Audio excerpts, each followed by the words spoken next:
দেখেন, আমার বিশ্লেষণ ক্ষমতা খুব বেশি ভালো না, ঠিক আছে, বাট কিছু জিনিস আপনাদের সামনে আনতে চাই।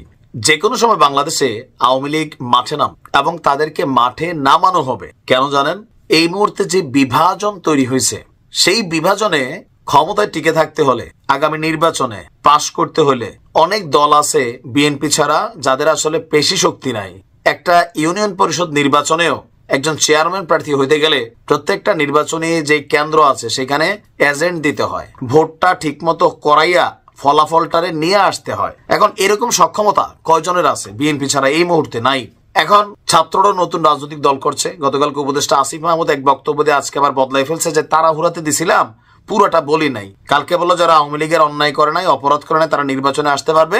আজকে সে বলতেছে আমি আসলে পুরোটা খুইলা বলতে পারি নাই, মেইন কথা হচ্ছে আমি আওয়ামী লীগের নির্বাচনে চাই না, আওয়ামী লীগের নামও নিশ্চিহ্ন করে দিতে হবে। আচ্ছা, যদি স্থানীয় সরকার নির্বাচনটা আগে হয় তাহলে মাঠ পর্যায়ে আওয়ামী লীগ, যুবলীগ, ছাত্রলীগ এদের কিন্তু ডাক পড়বে। লোকালি আওয়ামী লীগের সময় শুধুমাত্র নির্বাচন আসলে বিএনপি এবং জামাতের নেতাদের দাম বাড়তো, কর্মীদের দাম বাড়তো। আমি আমার লোকাল এরিয়াতে দেখছি যে আওয়ামী লীগের নেতার পাশে জামাতের নেতা বসে আছে। আওয়ামী লীগের নেতার সাথে বিএনপি নেতা কর্মীদের সখ্যতা ছিল। কেন?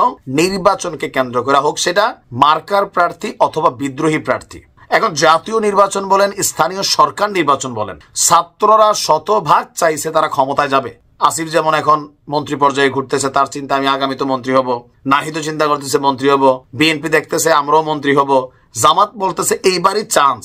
হেফাজত চরমনায় সবাই চান্স খুঁজতেছে। এখন এই চান্সের মধ্যে বাংলাদেশে সর্ববৃহৎ একটা শক্তি আওয়ামী লীগ।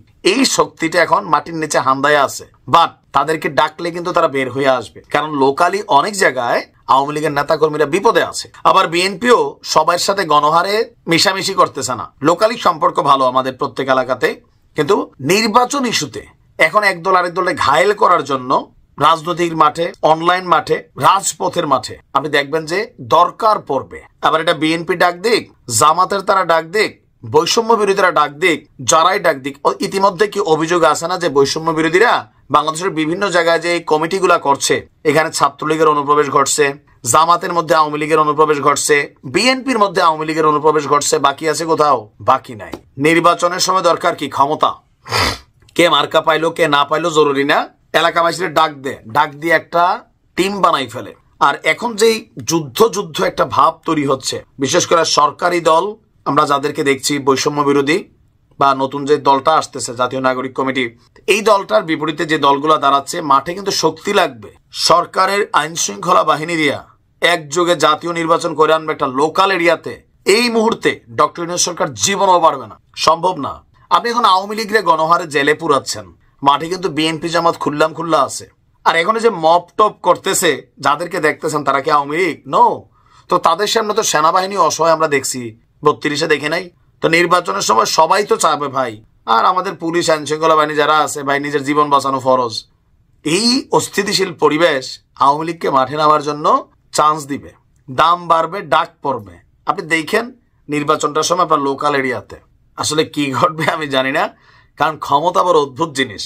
শেখ হাসিনা ক্ষমতার জন্য অনেক কিছু করছেন, এখনো ক্ষমতায় যাওয়ার জন্য আমরা অনেক কিছু দেখা শুরু হয়ে গেছে।